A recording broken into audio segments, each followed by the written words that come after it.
최서홍이 모욕을 견뎌 원수를 갚다. 풍목룡. 술 한 잔에 마음이 풀리고 술 한 잔에 고민이 사라지네. 한 잔 또 한 잔 즐거움은 더하지만 그 술이 또 생명을 단축시키기도 하지. 조심스러움은 사라지고 제멋대로 굴고 맑은 정신은 사라지고 흐리멍텅해지네. 우임금이 술을 멀리한 게 다 이유가 있다네.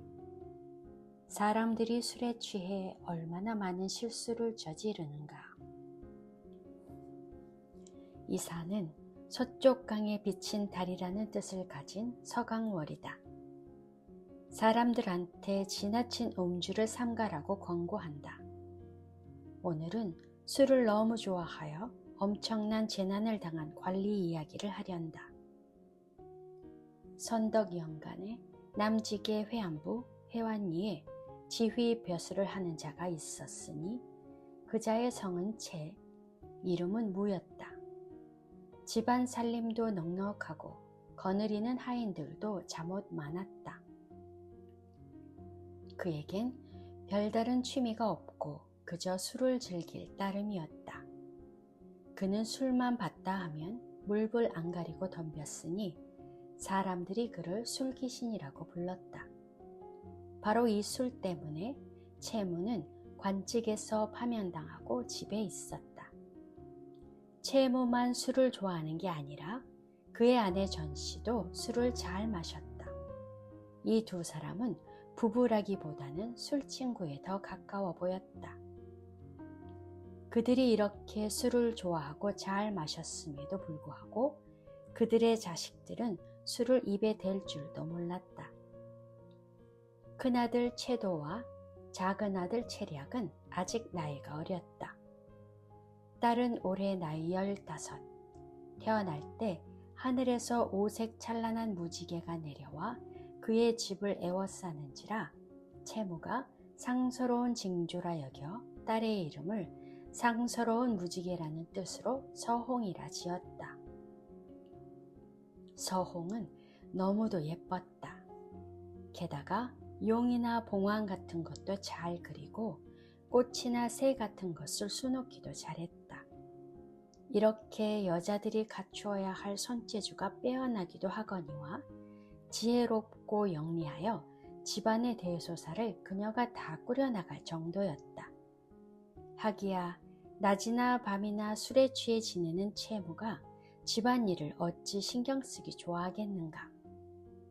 여기서 이야기는 둘로 나뉜다.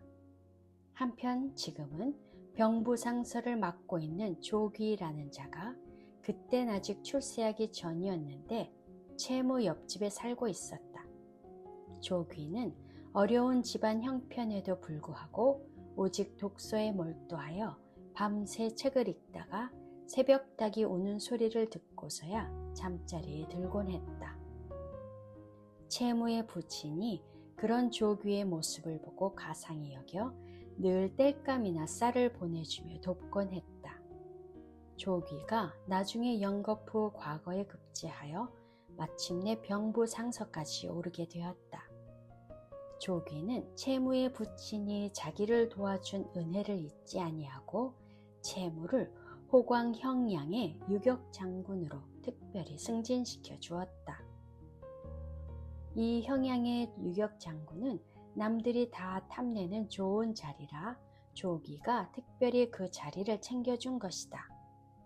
채무는 이 임명장을 받고 너무도 기뻐하며 아내와 상의하여 부임 날짜에 맞춰 출발 준비를 했다. 딸 서홍이 말했다. 아버님, 제 소견으로는 이 자리에는 부임하지 않으시는 게 좋을 것 같습니다. 무슨 이유로 그런 말을 하느냐? 벼슬살이 하는 것은 이름을 날리거나 돈을 벌려고 천리만리 떨어진 곳도 단숨에 달려가는 것 아니겠습니까? 아버님은 요즘 집에서 늘 술만 드시고 다른 일은 하지 않으셨습니다. 임지에 도착하셔서도 그러실 것인데 누가 아버님께 은자를 갖다 바치겠습니까? 그저 매일 경비만 축내고 힘들기만 하지 않겠습니까? 임지로 가시느라 고생하고 말입니다. 물론 은자를 갖다 바치는 사람이 없는 건 사소한 일이고 오히려 중요한 일은 따로 있습니다. 그래, 은자 갖다 바치는 사람이 없는 거 말고 정말 더 중요한 일이 뭐란 말이냐? 아버님, 예전에 벼슬살이 하면서 이것저것 많이 보셨을 텐데 설마 그걸 아직 모르시는 것은 아니겠지요? 그 유격 장군이라는 것이 무관 중에는 그 나름대로 알짜배기라고는 하나 문관의 입장에서 보면 그저 지방을 지키는 일개 장교에 불과한 것이지요. 시도 때도 없이 관리들 지켜줘야 하고 이곳저곳으로 영접하려 다녀야 하고 새벽같이 일어나야 하는 거랍니다. 한데 아버님이 평소에 집에서 지내시는 걸 보면 늘 술 드시고 제멋대로 사는 게 워낙 몸에 배어서 임지로 가셔서도 자기도 모르게 그만 그런 생활 습속에 나올 텐데 어찌 상사의 질책을 면할 수 있겠습니까? 그건 그래도 넘어갈 수 있겠습니다만 갑자기 도적이 들기라도 하면 바로 체포하러 달려가야 할 것이고 다른 지방에서 도움을 청해 오면 병사를 이끌고 출정하여야 할 것입니다. 그때마다 말을 타고 배를 타고 가셔야 할 것이며 몸에는 갑옷을 걸치고 손에는 창을 들고 가셔야 할 것입니다. 생사가 경각에 달린 그런 순간에 평소 아버님이 하시던 것처럼 술에 취하여 해롱해롱 하게 되면 생명을 제대로 부지할 수나 있겠습니까? 차라리 집에서 하루하루 편하게 지내시는 게 좋지 뭐하러 사서 고생을 하시려고 그러십니까? 술 마실 때는 술 마시고 일할 때는 일한다는 옛말도 있지 않느냐? 설마 내가 술 마실 때와 일할 때를 구분 못하고 늘 술에 취해서 해롱거릴 것 같으냐? 집에서야 네가 집안일을 다 맡아서 하니 내가 마음 놓고 술 마시고 놀았던 거지. 임지로 부임하면 네가 내 대신 일을 해줄 수도 없을 것이라 내가 더욱 조심하여서 네가 걱정하지 않게 할 것이다. 게다가 이 자리가 또 얼마나 좋은 자리냐. 다른 사람들은 돈을 써가면서까지 이런 자리에 못 가서 안달인데 나야 병부상서 조기가 호의를 베풀어 특별히 이렇게 자리를 만들어준 것이야. 그런데 그 자리에 안 가겠다고 하면 호의를 거절하는 게 되어버린다. 내가 내 나름대로 생각해서 결정한 것이니 너는 나를 말리지 마라.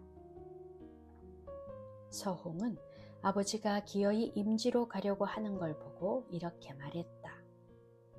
아버님이 꼭 부임하시겠다고 하면 술을 끊으셔야 합니다. 그래야 제가 안심할 수 있습니다. 너도 잘 알다시피 나는 술 덕분에 사는 사람 아니냐? 내가 어떻게 술을 딱 끊어버릴 수 있겠느냐? 어쨌든 술을 적게 마시마.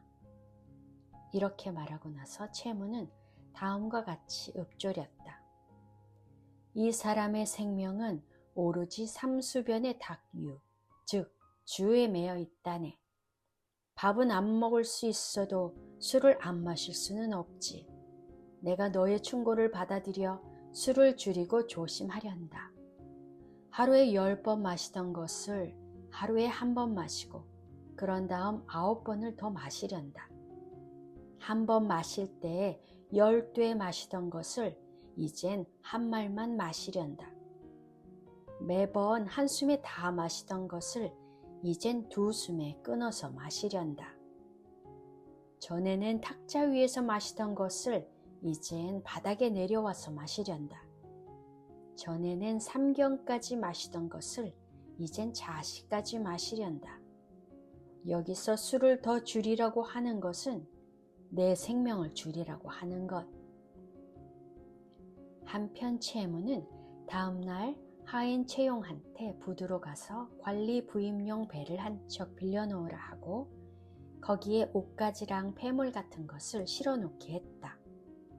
큰 가재도구는 자물쇠로 잠그고 하인 가족을 남겨두고 지키라 했다. 나머지 하인들은 모두 임지로 데리고 가기로 했다. 더불어 술을 잔뜩 사서 임지로 가면서 마실 수 있게 준비했다. 기리를 잡고 돼지와 양을 잡아 하백에게 제사를 지내고 친척들에게 작별 인사를 하고 배에 올라탔다. 선장이 밧줄을 풀고 양주를 향하여 배를 출발시켰다. 그 선장이 누구인가? 그의 이름은 진소사로 그도 역시 회안부 태생으로 나이는 30대, 뱃사람 7명을 데리고 출발했다. 그 7명이 누구인가?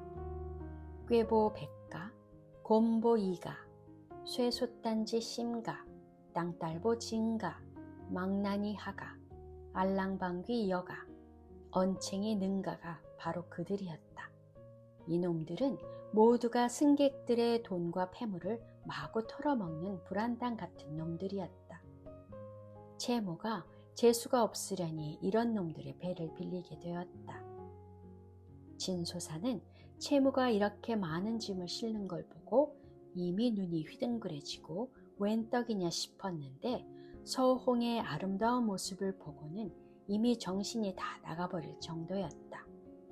그래, 조금만 배를 몰고 나가면 바로 손을 써야지. 여기서 손을 쓰면 다른 사람 눈에 띌 수 있으니까 말이야.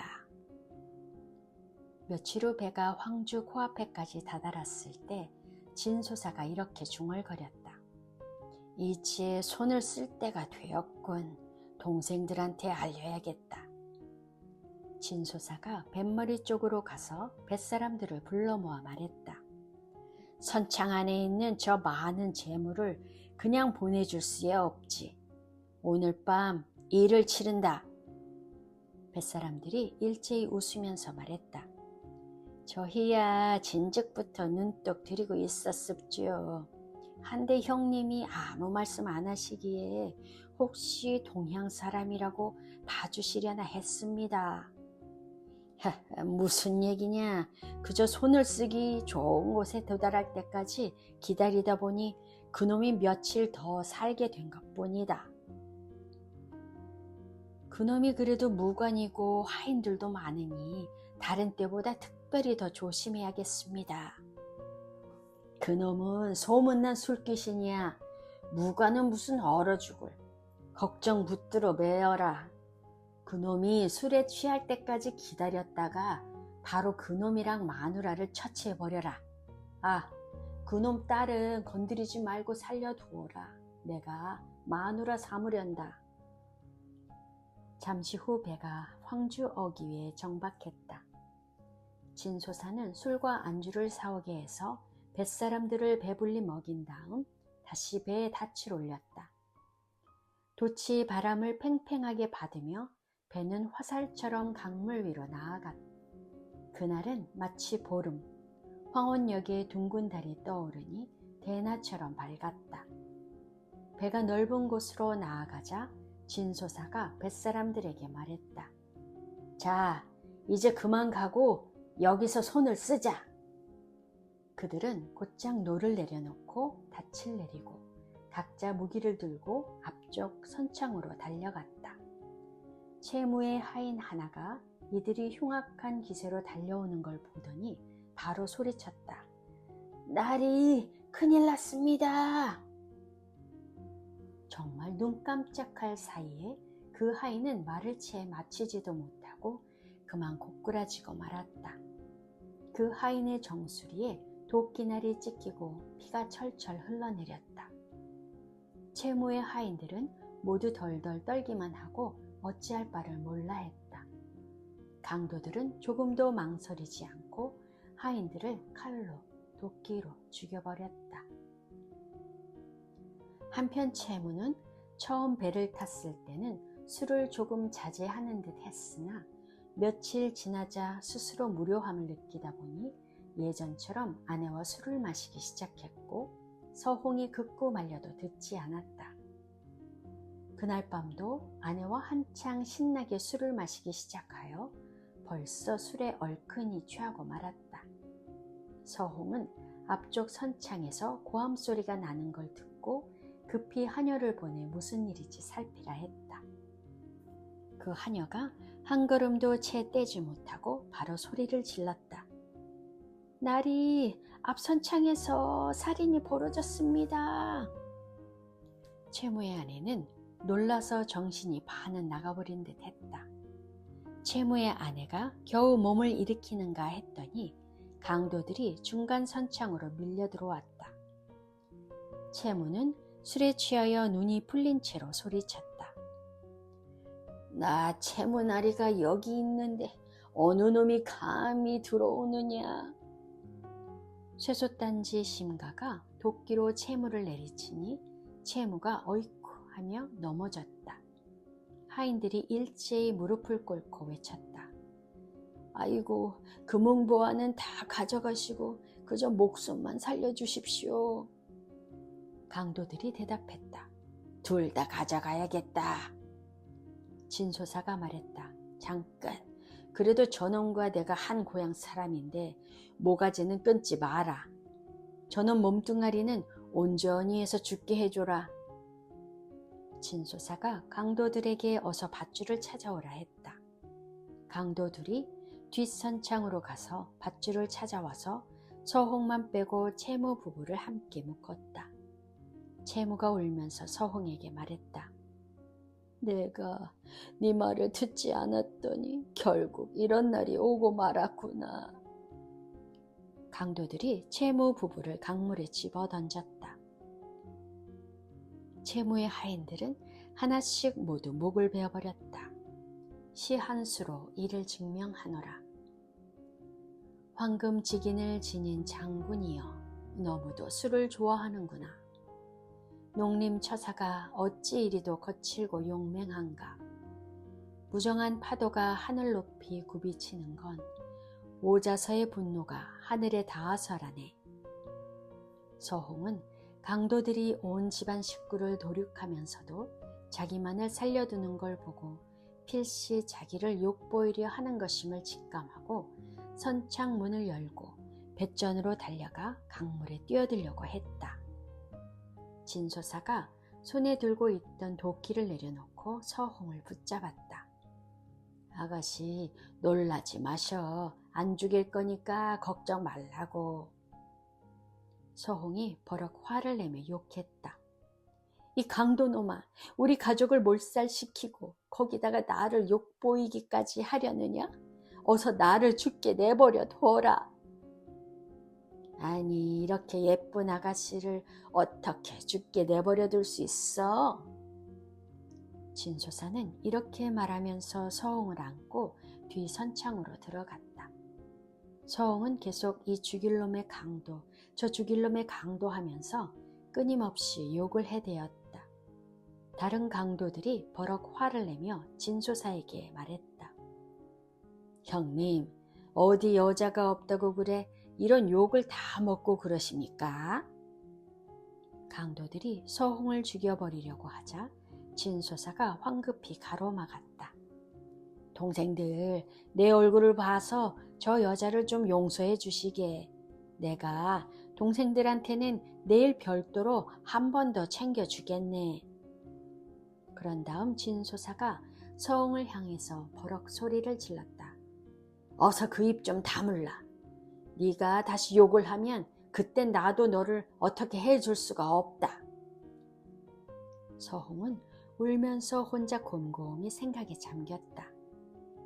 나마저 죽으면 우리 집의 원수는 누가 갚아주지? 그래, 억울해도 이 모욕을 견디고 원수를 갚고 난 다음에 죽어도 늦지 않을 거야. 서홍은 그제야 욕을 멈추고 울면서 터벅터벅 걸음을 옮겼다. 진소사가 그녀를 위로했다. 강도들은 시체를 강물에 마구 던졌다.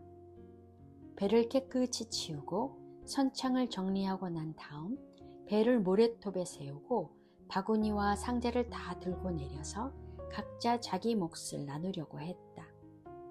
진소사가 말했다. 동생들, 서둘 필요 없이 천천히 하자고. 오늘이 바로 보름이잖아. 내가 오늘 마누라를 드리는 기념으로 동생들 코가 삐뚤어질 정도로 한턱 낼 테니까 먼저 술부터 한 잔 들고 그런 다음 오늘 얻은 것을 같이 공평하게 나누면 되지 않겠어? 그 말대로 합시다요.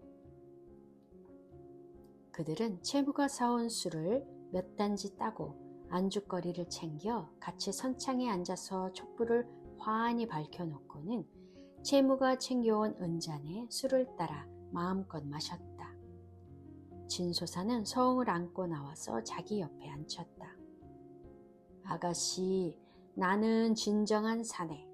아가씨는 멋진 여인. 정말 잘 어울리는 한 쌍이지 않소? 오늘 밤 나랑 부부의 연을 맺고 백년해로 합시다. 서홍은 고개를 숙이고 계속 울기만 했다. 강도들이 한마디 했다. 저희 동생들이 형수님께 술을 한 잔 올리겠습니다. 강도들이 술을 한 잔 따라서 들고 왔다. 진소사가 그걸 대신 받아서 서홍에게 건네며 말했다. 동생들의 성의를 봐서 입에 살짝 대복이라도 하지. 서홍이 어찌 그런 것에 신경이나 쓰겠는가? 서홍이 그냥 손으로 술잔을 밀쳐냈다. 진소사가 웃으면서 말했다. 아우들의 성의를 저버릴 수 없으니 이 형이 대신 마시겠네. 이렇게 말하고 나서 진소사가 단숨에 술잔을 비웠다. 땅딸보 진가가 말했다. 형님, 한 잔만 드시는 건 안 됩니다. 2잔은 마셔야 형수님과 함께 백년해로 하십니다. 땅딸보 진가가 이렇게 말하고 나서 술을 한 잔 더 따라와 건네니 진소사가 받아서 바로 마셨다. 다시 술을 더 걸러와서 서로 주거니 받거니 했다. 진소사가 동생들의 술잔을 거듭 받아 마시다 보니 취기가 바짝 올랐다. 동생들이 말했다. 우리들끼리 술을 마신다고 형수님한테 너무 불편하게 해드린 것 아닌지 모르겠습니다. 형님, 어서 안으로 들어가서 쉬시지요. 그래, 그럼 아우님들끼리 편하게 마시게. 나는 이제 들어가겠네. 진소사는 서홍을 껴안고 등불을 들고 뒷선창으로 들어갔다. 진소사가 서홍을 내려놓고 선창문을 닫고 서홍에게 다가와 옷을 벗겼다. 서홍이 어쩔 겨를도 없이 알몸이 되어버렸다. 진소사는 서홍을 침상 위에 던져놓고 마음대로 농락했다. 아, 꽃다운 소녀가 강도에게 더럽혀지는구나. 폭우에 꽃은 지고 거센 바람에 새싹이 꺾이고 이 하룻밤의 풋사랑은 전생에서부터 맺어진 악연 탓이런가. 진소사의 이야기는 이제 그만하자. 다른 강도들은 선창에서 한창 술을 들고 있었다. 꾀보 백가가 말했다. 진소사 형님은 지금쯤 한창 재미를 보고 계시겠지? 쇠조단지 심가가 그 말을 듣고 이렇게 말했다. 형님은 한창 재미를 보고 있는데 우리는 뭐지? 땅딸보 진가가 말했다. 우리가 뭐 재미없는 것도 아니잖아. 쇠소단지 심가가 말했다. 일은 같이 하고 누구만 제일 큰 재미를 보고 그러네. 내일 우리가 번 걸 나눌 때 조금이라도 양보하려나? 곰보 이가가 말했다. 아 글쎄, 풀을 베면서 뿌리까지 뽑지 아니하면 나중에 다시 싹이 돋는다는 말도 있잖아. 그녀의 집 식구를 우리가 다 죽였으니 우리한테 얼마나 한이 맺혔겠어. 조금 잘해준다고 해서 어찌 바로 마음 풀고 형님하고 같이 산다고 하겠어? 사람들이 모여 사는 마을에 들어가면 고래고래 소리 질러 댈 텐데 그럼 우리 목숨도 그녀 손에 왔다 갔다 하는 게 된단 말이지. 다른 강도들도 일제히 말했다. 듣고 보니 그러네. 그럼 내일 형님한테 말해서 그녀를 없애버리라고 하지. 그럼 깔끔하지 않겠어? 이가가 말했다. 형님이 이미 그녀한테 푹 빠져버렸는데 죽이려고 할까? 꾀보 백가가 말했다. 형님한테 말하지 말고 우리가 조용히 일을 처리하자고. 곰보 이가가 말했다. 우리가 나서서 그녀를 없애버리면 나중에 형님하고 관계가 엄청 껄끄러워질 거라고. 나한테 누이 좋고 매부 좋은 계책이 있다네. 형님 잠들었을 때 우리가 뺏은 물건들을 나눠 갖고 각자 흩어져서 살 길을 찾자고. 형님이야 이미 여자 맛을 봤으니 그냥 몇 개 남겨드리면 되는 거고. 나중에 일이 탈로되면 그 뒤탈은 형님이 뒤집어 쓰겠지. 그럼 우리는 안전할 거니까 그게 좋지 않겠어? 다른 강도들이 모두 좋다고 맞장구 쳤다. 그들은 함께 자리에서 일어나 하나씩 상자를 열어가며 금은 보화, 옷가지, 장신구, 그릇 등을 나누고 별로 값 나가지 않은 것 몇 개만 남겼다. 각자 자기 몫을 챙겨서 보자기에 싸고 선창문을 밖에서 닫고 배를 몰아 갈림길이 나오는 곳에까지 가서 배를 정박하고 모두 강둑으로 올라가 사방으로 흩어졌다. 상자에 들어있는 금은 보화는 남들이 다 나눠 가졌네. 난 이불 속에서 여인의 향기를 가졌다네. 사람들이 벌집에 꽃을 따가고 있건만 벌은 여전히 꽃송이에 혀를 대고 잠들었구나. 한편 진소사는 서홍한테 푹 빠져서 동생들이 밖에서 어떻게 쑥떡 공론을 하고 있는지 전혀 눈치채지 못했다. 이튿날 4시가 넘어서야 일어나 밖을 살펴보니 아무도 보이지 않았다.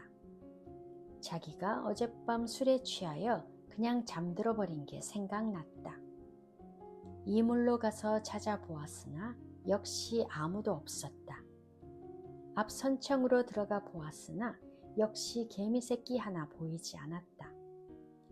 금은 보화가 들었던 상자들이 모두 열려 있기에 안을 들여다보니 남아있는 게 아무것도 없고 그저 부스러기 몇 점과 서화 몇 점만 있었다. 동생들이 모두 가져간 걸 알게 되자 버럭 화가 났으나 어쩔 도리가 없었다. 이놈들이 내가 여자를 살려서 데리고 있다고 나중에 문제가 생기면 내가 뒤집어 쓰라고 이렇게 내빼버린 거로군.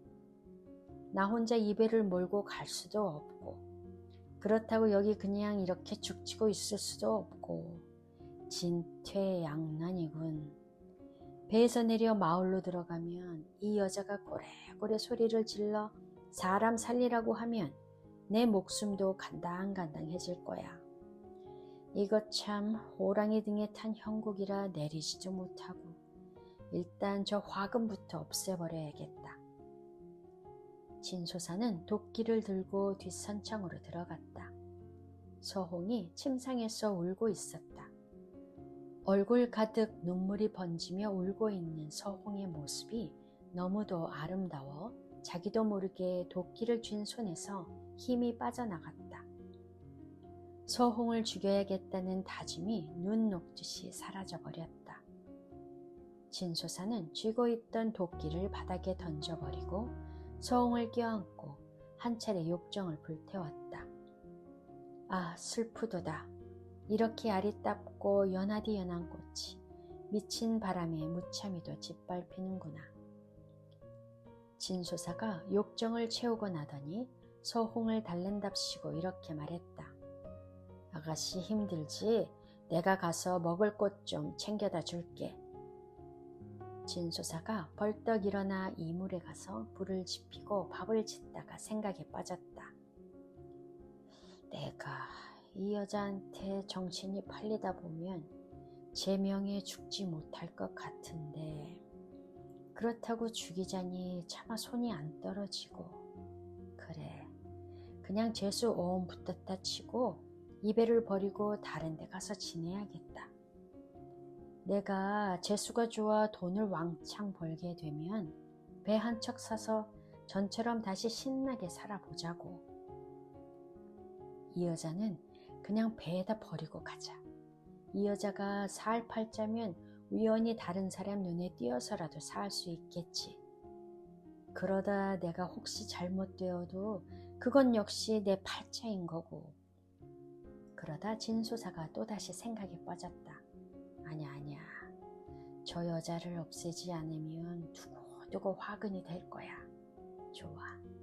저 여자에게 칼자국 내지 않고 그냥 상처 없이 고이 죽이자. 진소사는 자기가 지은 밥을 배 터지게 먹었다. 평소 들고 다니던 은자하고 동생들이 남기고 간 부스러기 몇 점을 같이 묶어서 한 덩어리로 만들어서 한쪽에 놓아두고 밧줄 하나를 챙겨 고리 모양으로 만든 다음 선창 안으로 들어갔다. 서홍은 진소사가 자기를 또 범하러 올지 몰라 진지게 옷을 챙겨 입고 안쪽을 향해 돌아앉아 눈물을 흘리며 어떻게 복수할까를 골똘히 생각하고 있었다. 서홍은 진소사가 자기를 죽이려 달려들 줄은 꿈에도 생각하지 못하고 있었다. 눈 깜빡할 사이에 이 강도놈이 서홍에게 달려와 왼손으로 서홍의 머리를 잡아채고는 오른손으로 그 밧줄 올가미를 서홍의 목에 걸었다.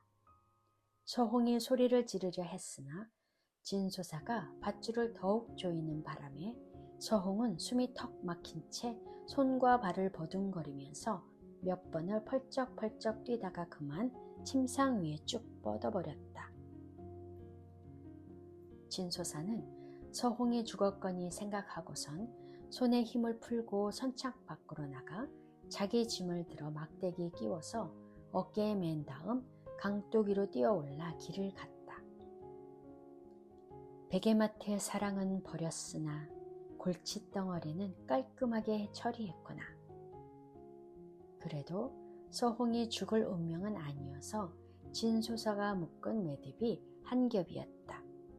처음 진소사가 그렇게 매듭을 묶은 밧줄로 서홍의 목을 졸랐을 때 서홍이 잠시 숨이 막히고 기절하기는 했으나 진짜 죄수를 목매달아 죽이는 그런 밧줄 매듭처럼 시간이 가면 갈수록 더욱 조여지는 것과는 다르게 진소사가 서홍을 내버려 두고 떠나자 매듭이 느슨해지고 목구멍이 숨을 쉴 수 있을 정도로 풀어지고 서홍의 숨이 다시 돌아오고 몸에 조금씩 피가 돌기 시작했다. 그러나 아직은 몸을 제대로 가눌 수가 없었으니 마치 앞말을 받고 축 늘어진 양귀비 같았다. 서홍이 숨을 내쉬어 보니 목이 너무 아팠다. 어떻게든 손으로 밧줄을 풀어보려고 애썼다. 마음이 너무도 쓰라렸다. 아버지, 그때 제 말을 들으셨다면 어찌 이런 일이 일어났겠습니까? 저놈들하고 무슨 전생에 악연이 있어서 우리 가족이 이런 참화를 당했는지 모르겠습니다. 제가 저 강도놈한테 몸이 더럽혀지면서도 꾹 참고 살고자 했던 것은 우리 가족의 원수를 갚고자 함이었습니다. 알고 보니 저 강도놈 역시 본시 저를 살려주고자 하는 마음도 없었습니다. 저 하나 죽는 게 아쉽지는 않으나 원수를 갚지 못하고 물속 깊은 곳에 이 몸이 떨어져 버리면 저는 죽어도 눈을 못 감을 것입니다. 서홍이 아무리 생각해도 울음만 나왔다. 한창 울고 있는데 이물에서 쿵 하고 뭔가 소리가 들려오고 배가 몇 번 흔들렸다. 서홍이 침상에 누워있다가 밑으로 굴러 떨어질 뻔했다. 서홍은 깜짝 놀라서 울음을 멈추고 귀를 기울여 보았다. 옆에 배에서 뱃사람들이 시끄럽게 떠드는 소리, 노젓는 소리가 들려왔을 뿐 정작 서홍이 타고 있는 배에서는 아무런 기척도 없었다. 이놈들이 다른 배가 와서 부딪혔는데도 어째서 아무런 기척도 없지? 저 배도 한패거리인가? 아니면 관가의 배라서 찍소리 못하고 있는 건가? 서홍이 살려달라고 소리라도 지르고 싶었으나 어떤 상황인지 가늠이 되지 않아 망설이고 있었다. 바로 이때 선창 안으로 사람들이 들어와 호들갑스럽게 살피다가 뒷선창으로 들어왔다. 서홍은 이자들도 강도인 줄 알고 이제 꼼짝없이 죽었구나 생각했다. 사람들이 떠드는 소리가 들려왔다. 어느 관선이기에 이렇게 다 털렸지? 사람을 하나도 안 살려뒀구먼. 서홍은 이 대화를 듣고 이자들이 강도는 아님을 바로 알게 되었다. 억지로 몸을 일으키며 살려달라고 고함을 쳤다. 사람들이 달려와 보니 아리따운 아가씨가 손으로 침대를 짚고 내려오고 있었다. 사람들이 연유를 물었다. 서홍은 말할 생각은 안 하고 눈물부터 흘렸다. 한참 후에 서홍은 아버님의 관직, 고향, 그리고 강도를 당하게 된 심화를 자세하게 설명했다. 나리들, 제가 이렇게 억울한 일을 당했으니 제발 저를 관가에 데려다 주셔서 강도놈들을 붙잡아 원수를 갚을 수 있게 해주십시오. 아이고, 아가씨가 큰 고초를 겪었구먼. 한데 우리가 결정할 수는 없고 주인 나리가 오실 거니 주인 나리한테 잘 말씀드려 보시오. 그 가운데 한 명이 주인 나리를 모시러 달려갔다. 잠시 후 한 사람이 선창 안으로 들어왔다. 사람들이 일제히 일어났다. 나리 오셨습니까? 서홍이 고개를 들어 그자를 바라보니 이목이 시원시원하고 옷도 제대로 갖춰 입은 데다 여러 사람들이 나리라고 부르는 것을 보니 필시 지체있는 집안의 자제인 것 같아 바로 바닥에 엎드려 큰절을 했다. 그자가 당황하여 황급히 서홍을 일으켜 세웠다. 아가씨, 이렇게까지 예를 차리실 필요는 없소이다. 할 말이 있으면 일어나서 하시오. 서홍이 지난 일을 소상하게 이야기했다. 나으리, 제발 저를 불쌍히 여기시고 환난에 빠진 저를 구해주신다면 저는 죽어도 그 은혜를 잊지 않겠습니다. 소저, 걱정하지 마시오. 강도들이 그리 멀리 가지는 못했을 것이니 내가 소저를 데리고 관가로 가서 알리고 사방에 사람을 보내어 추적하면 그들을 잡을 수 있을 것이오. 서홍이 눈물을 흘리며 고마움을 표했다. 그자가 하인들에게 말했다. 일을 서둘러야겠다. 어서 소저를 모시고 우리 배로 건너가자. 하인들이 서홍을 안내할 채비를 했다. 서홍은 신발을 챙겨 신고 선창 문 밖으로 나갔다. 옆에 정박해 있는 배는 선창 2개가 이어붙어 있는 엄청나게 큰 화물선이었다. 그 배로 건너가니 그자가 서홍을 선창 안으로 안내하여 쉴 수 있게 했다. 그 배의 뱃사람들이 서홍이 타고 있던 배에서 가재 도구와 짐을 챙겨 옮겨 실었다. 그런 다음 배가 출발했다. 여러분, 이 사람이 누군지 아는가? 이자의 성은 변, 이름은 복, 한양부 사람이다. 강호를 돌아다니면서 장사하여 가업을 일구고 마침내 이 큰 배까지 소유하게 되었다. 그리고 이 배에 타고 있는 뱃사람들은 바로 그의 하인이기도 했다. 강물을 따라 내려가는 길에 곡물을 싣고 가서 팔고 다시 돌아오는 길에 다른 물건을 싣고서 순풍을 맞이하여 항해하고 오다가 갑자기 큰 바람을 만나 강둑으로 배가 밀려 키잡이가 젖먹던 힘까지 다해 어찌 막아보려 했으나 막지 못하고 결국 서홍이 타고 있던 배와 부딪히게 된 것이다. 보아하니 관가의 깃발이 꽂혀 있는 배라 혹시 무슨 말이라도 심하게 듣게 될까봐 염려되어 잽싸게 뱃사람들이 바로 다른 곳으로 이동시키려고 했으나 그만 배가 수심이 낮은 곳에 걸터 앉아서 제대로 말을 들어먹지 않았다. 그리하여 뱃사람들이 일제히 구령에 맞춰 죽을 힘을 다해 겨우 떨어뜨려 놓았다. 변복이 그 배를 바라보니 사람의 그림자조차 보이지 않는지라 너무도 이상하다 싶어 뱃사람들을 시켜 살펴보게 했다. 뱃사람들이 돌아와 여인 혼자 있으며 도움을 청한다 전했다. 변복은 그 그 말을 듣는 즉시 음흉한 마음이 생겨 일단 거짓 호의를 보이며 여인을 얼러서 자기 배로 데려왔다.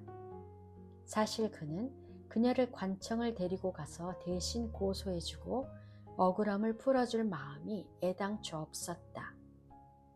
서홍은 된통 참혹한 일을 당했으면서도 이 억울함을 풀어낼 길이 없어 막막했다가 변복을 만나자 마치 일가 친척이라도 만난 양 그에게 도움을 청했다. 게다가 변복이 이렇게 자기 마음을 헤아리는 말을 해주니 철석같이 믿고 의심하지 않았다. 서홍은 배를 옮겨 탄 다음 생각에 잠겼다. 아니야, 내가 지금 뭔가 착각하고 있는 것은 아닐까?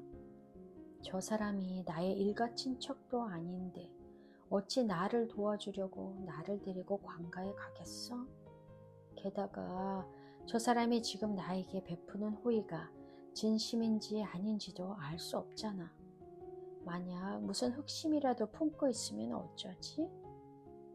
서홍이 이렇게 고민하고 있는데 변복이 먹을 것과 마실 것을 챙겨서 들고 왔다. 낭자, 배가 고플 텐데 이거 좀 드시오. 돌아가신 부모님 생각에 음식이 넘어갈 리가 있겠는가? 변복이 서홍 곁에 앉아 구슬렸다. 내가 할 말이 있는데 낭자가 내 말을 듣고 싶어 할지 모르겠소이다. 하실 말씀이 무엇인지요? 내가 아까는 의협심이 일어나 낭자와 같이 관가에 가서 고소하겠노라 했으나 이 배에 화물을 잔뜩 실어놓은 상황을 미처 고려하지 못했소이다. 원래 관가일이란 부지 하세월인 경우가 많으니 그게 반년이 걸려도 제대로 결판이 나지 않는 경우가 허다한지라 그동안 이 화물을 어찌해야 할지 모르겠소이다. 그러니 이 화물을 처리하는 동안 낭자는 저를 따라다니고 제가 이 화물을 처리하고 나면 그때 작은 배를 별도로 빌려 낭자의 고소권을 처리하면 그땐 아무리 시간이 오래 걸려도 내가 걱정이 없겠소이다. 그리고 한 가지 더, 처녀 총각이 같이 배를 타고 다니면 우리가 아무리 꺼리낄 게 없이 지낸다고 하더라도 사람들이 말을 해댈 겁니다. 결국 아무 일도 하지 않았는데 구설만 생기는 그런 억울함이 생기는 거죠. 보아하니 낭자는 사고 무친이라 비록 내가 장사치에 불과하나 그대로 살림이 튼실한 편이니 나를 그렇게 싫어하지 않으신다면 나랑 부부의 연을 맺는 게 어떠하오? 그럼 낭자의 원수를 갚는 일은 내가 나서서 일사천리로 진행할 것이외다. 강도놈들을 하나도 빠짐없이 붙잡아 낭자의 원수를 갚아줄 것인데 낭자의 생각이 어떤지 모르겠소이다. 서홍은 속이 뻔히 보이는 이 말을 듣고 자기도 모르게 눈물이 줄줄 흘러내렸다. 내 팔자가 기구하여 또 이런 놈을 만났구나. 내가 이런 그물에 걸려들었으니 빠져나갈 길이 막막하구나. 그래, 부모님의 원수를 갚는 게 중요하지 내 한 몸 망가지는 게 뭐가 중요하랴. 이미 더럽혀진 처남무. 지금 당장 자결하는 게 정절을 지키는 길도 아니니 우선 원수를 갚고 난 다음에 자결하는 게 나의 명예를 살리는 길일 것이로다.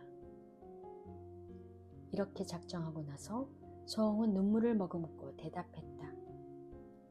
나리께서 이렇게 진심으로 저를 위해 원수를 갚아주시겠다고 하시니 어찌 그 말을 따르지 않겠습니까? 나리께서 맹세만 해주신다면 당장 그 말대로 하겠습니다. 변복은 그 말을 듣고 너무도 기쁜 나머지 바로 무릎을 꿇고 맹세했다. 내가 낭자에게 원수를 갚아주지 않는다면 나는 저 강물에 몸을 던져 죽을 것이외다. 변복이 말을 마치고 일어나 뱃사람들에게 분부했다. 앞마을에 배를 정박하고 고기와 술과 과일을 사서 혼례를 치를 수 있게 준비하라. 그날 저녁 혼례를 치렀다. 며칠 후 배가 한양에 도착했다.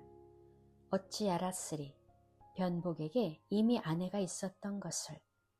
게다가 변복의 아내는 질투가 무척이나 심하고 그악스러웠다. 변복은 아내의 눈치를 보느라 서홍을 집으로 들이지 못하고 다른 처소를 하나 구하여 거기에 들어앉히고 하인들에게는 절대 비밀로 하라고 신신당부했다. 한데 또 그 하인 가운데 마님한테 알랑방귀를 끼는 놈이 있어서 뽀로로니 달려가 고자질했다. 변복의 아내가 그 말을 듣고 녹이 충천하여 남편과 대판 싸우려다가 생각을 바꿔서 아무 내색도 하지 않고 몰래 하인을 시켜 거간꾼에게 부탁하여 서홍을 사갈 사람을 물색하라 했다. 거래를 하기로 한 날 한쪽은 돈을 내고 한쪽은 사람을 내주기로 했다. 그날이 되어 변복의 아내는 남편이 술이 떡이 되도록 마시게 한 다음 정작 본인은 가마를 타고 서홍이 있는 곳으로 갔다. 서홍을 사갈 사람이 이미 도착해서 기다리다가 변복의 아내가 오자 따라서 안으로 들어갔다. 서홍에게 변복의 아내가 찾아왔다고 전가를 하니 서홍이 부득불 나와서 맞이했다. 서홍을 사갈 사람이 곁에서 서홍을 살펴보더니 천하일색이라 얼굴이 싱글벙글했다. 변복의 아내가 얼굴에 미소를 머금고 말했다. 가소롭게도 내 남편이 일을 거꾸로 한 것 같구나. 너 같은 여자를 소실로 들였으면 집으로 데리고 들어와야지.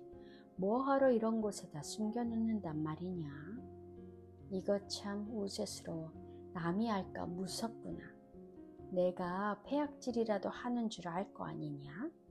하여 내가 이렇게 특별히 너를 데리러 왔으니 옷가지 같은 걸 어서 챙기도록 하라.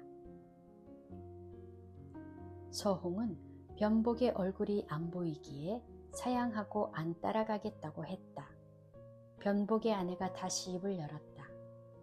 그래, 집에 들어와 나랑 같이 살고 싶지 않다면 그렇게 하여라.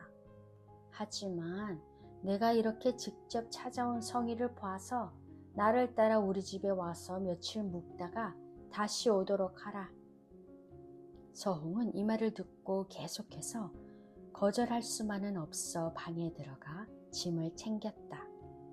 변복의 아내는 하인을 시켜 밖에 나가서 서홍을 사갈 사람한테 몸값을 받게 하고 가마를 준비하게 한 다음 서홍이 나오자 그 가마에 타게 했다. 서홍이 탄 가마는 바람처럼 길을 잡아 나갔다. 가마가 강변에 이르자 그 사람은 서홍을 데리고 배에 올랐다. 서홍은 자기가 계략에 빠졌음을 알고 대성통곡하면서 강물에 몸을 던지려 했으나 그 사람이 서홍을 꼭 붙잡고 꼼짝 못하게 했다. 거간꾼과 가마꾼이 배에서 내리자 배는 돛을 올리고 쏜살같이 출발했다.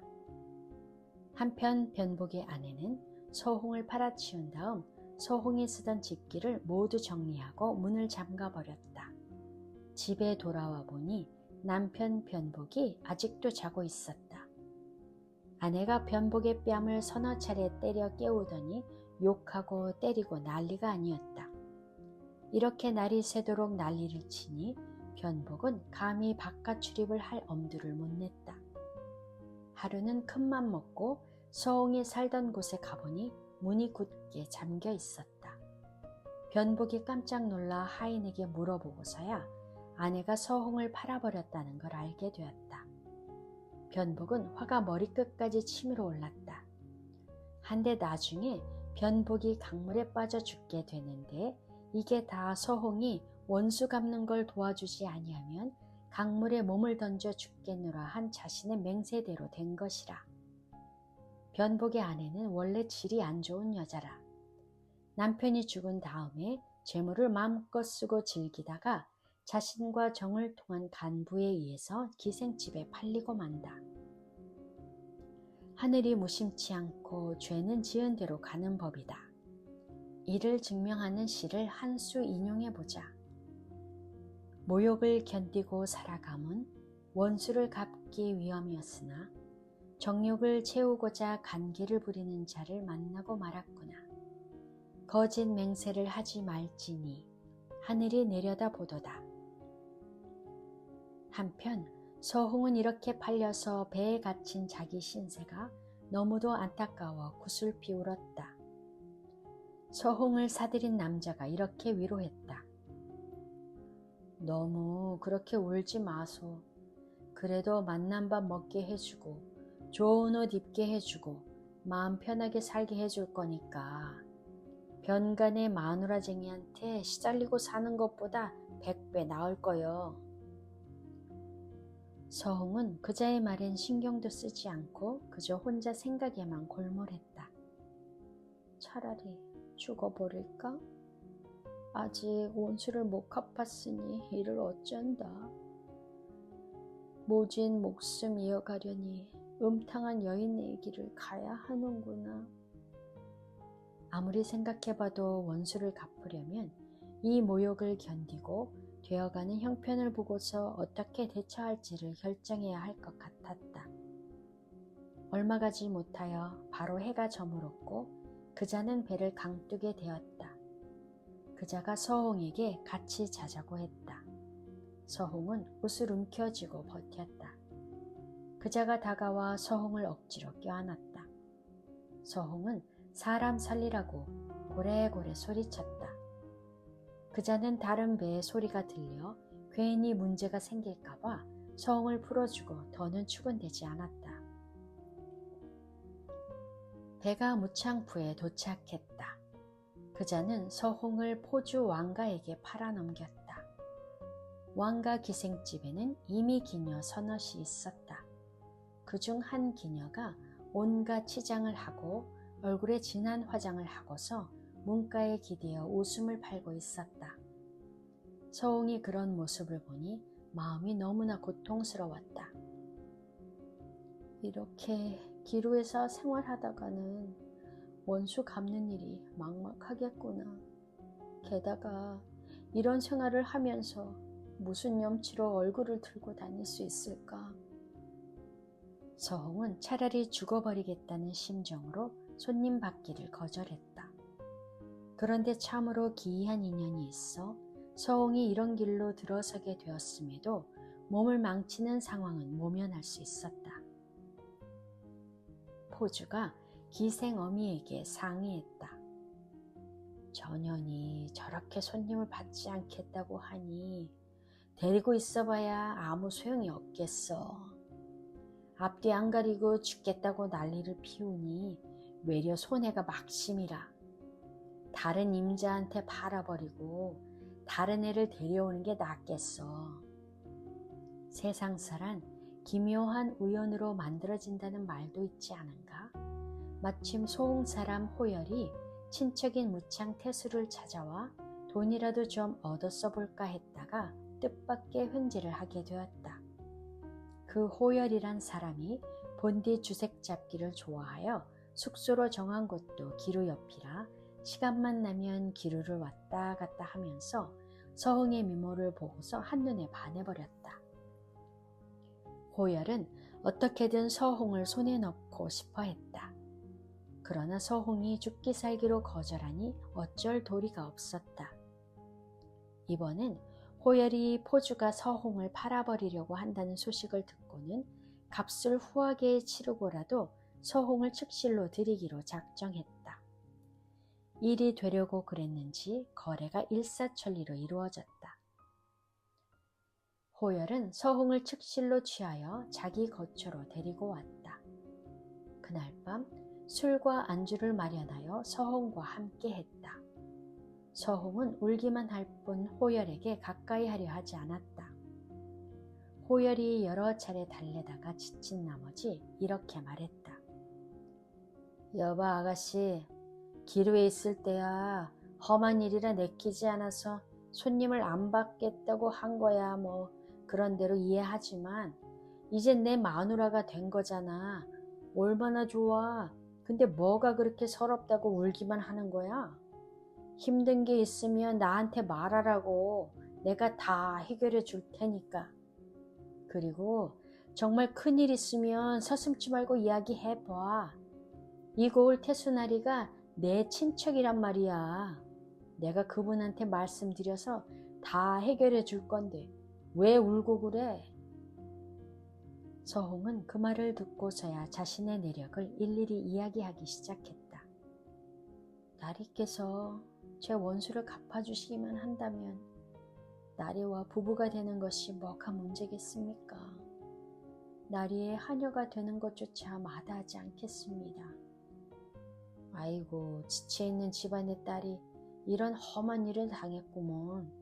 아이고, 불쌍해라. 한데 이 일은 금방 해결될 일이 아니니 일단 내가 친척분한테 이 일을 말씀드려 그놈들을 잡아들이라는 문서를 널리 돌리고 이곳저곳을 조사하여야지. 아울러 그대도 회안부로 돌아가 관가에 알려서 그 도적놈들의 집안을 뒤지고 그러다 보면 종적을 찾을 수 있을 것이네. 서홍은 바닥에 엎드려 절을 하며 말했다. 나리께서 그렇게만 해주신다면 죽어서도 결초보은하겠습니다. 호열이 서홍을 일으켜 세우더니 말했다. 우리는 부부 아니요. 부부란 일심동체인데 어찌 그런 말을 하오. 호열이 서홍을 안아서 침상으로 올라갔다. 하나 이 호열 역시 그저 가머니 솔로 서홍을 속인 것이라. 며칠 후 자기가 태수한테 도적을 붙잡아 달라고 부탁했노라 둘러대었다. 서홍은 그 말을 철석같이 믿고 감사하고 또 감사했다. 며칠 후 배를 빌리고 짐을 꾸려서 출발했다. 마침 순풍이 불어 열흘 만에 진강에 도착하여 다시 작은 배를 빌려 타고 집으로 향했다. 호열은 서홍의 일은 한쪽에 미뤄두고 아무런 신경도 쓰지 않았다. 서홍은 너무 실망했다. 그러나 이제 와서 또 어찌하겠는가. 서홍은 나날이 먹는 걸 조심하고 삼가며 낮이나 밤이나 천지신명에게 제발 원수 좀 갚아달라고 빌고 또 빌었다. 며칠 후 호열의 집에 도착했다. 호열의 아내는 남편이 밖에서 예쁜 처자를 달고 들어오니 질투가 이만저만이 아니었다. 서홍은 호열의 본부인과 맞설 생각은 아예 안 하고 호열이 자기 방에 들어오는 것조차 허락하지 않고 버티니 호열의 본부인이 그제야 조금 안심하는 눈치였다. 소홍 사람한테는 돈도 좀 있고 재주도 그 나름대로 있으면 북경에 선을 대어 임시직 아전직함을 하나 산 다음 물이 좋다는 부현령 자리 같은 걸 꿰차는 것이 정해진 수순이었다. 그들은 이것을 강물나라 건너기라 불렀다. 왜 이런 이름이 붙었을까? 아전이 정해진 임기를 채우고 고과를 잘 받아 벼슬아치가 되는 것은 몇 년을 기다려야 될지 모를 정도로 힘든 일이었다. 만약 요처에 돈을 잘 쓰면 며칠 안 지나 바로 벼슬아치가 될 수도 있었다. 이렇게 돈을 써서 짧은 기간 안에 곧바로 벼슬아치가 되니 이게 바로 강물을 날아 건너가는 것처럼 빠른 것 아니겠는가? 만약 자기 혼자 돈으로 이 비용을 감당할 수 없을 것 같으면 너댓 명이 돈을 모아 한 사람이 대표로 벼슬자리에 나가고 나머지는 그 사람이 긁어 모은 돈을 나누기도 했다. 이들은 부임하자마자 선물을 뿌려서 상관들에게 아부하고 이 일 저 일에 다 관여하여 아무리 사소한 일이라도 자기가 직접 나서서 처리하면서 뇌물을 챙겼다. 그러다 나중에 너무 안 좋은 소문이 나게 되어 더는 발을 붙이지 못할 것 같으면 남몰래 도망쳐버린다. 그러므로 이런 식으로 벼슬살이 하는 자들 가운데 별다른 문제 없이 자신의 명예를 지키는 자는 열에 하나 둘도 안 된다. 이런 까닭에 천하의 하급 관리들의 태반이 소홍 출신이다. 호열은 집에서 1년 정도 지내다가 북경으로 가서 아전짜리 하나라도 얻어야겠다는 생각을 했다. 게다가 요직에 있는 친구가 서신을 보내어 그를 끌어주겠다는 뜻을 내비치니 너무도 기뻤다. 호열은 당장 은자를 마련하여 출발하려 했다. 그러나 서홍과 아내가 집에서 서로 싸울까봐 걱정하다가 서홍에게 같이 가자고 넌지시 말했다. 혹시라도 자기가 서홍네한테 강도짓을 한 놈들이 사는 곳에 부임하게 되면 강도놈들의 종적을 찾아내겠노라고 덧붙였다. 이미 호열한테 한 번 속은 서홍은 그 말이 미덥지 않았으나 어쨌든 이곳저곳을 돌아다니다 보면 그나마 기회가 좀 생길까 싶어 따라가겠노라 했다. 호열의 아내가 이 소식을 듣고 중리산에 난리를 피웠으나 호열은 그냥 눈도 깜짝하지 않았다. 길이를 잡아 배를 새내어 서홍과 함께 출발했다. 별다른 일 없이 바로 북경에 도착했다. 거처를 정하여 서홍을 머무르게 했다. 이튿날 예물을 챙겨서 요직에 있는 친구를 찾아갔다. 하지만 누가 알았으리. 이 친구가 그만 한 달 전에 병사했고 온 집안이 거덜이 나고 말았으며 식구들이 관을 메고 고향으로 돌아가 버렸던 것을. 호열은 자기가 기댈 언덕이 사라졌음을 알고 온몸에 힘이 쭉 빠져버렸다. 가져온 여비는 별로 없고 친구는 세상을 떠났으니 어떻게 한 자리를 얻지? 그냥 빈손으로 돌아가자니 이 역시 창피한 노릇이고. 진퇴양난이라 쉽게 결정할 수가 없었다. 같은 고향 출신으로 아는 사람을 찾아가 상의했으나 그 친구 역시 호열처럼 자리 하나 노리고 왔다가 돈이 딸려 고민하고 있던 차라 외려 호열한테 사기를 쳐서 돈을 뜯어내어 자기 욕심을 채우려고 안달이었다.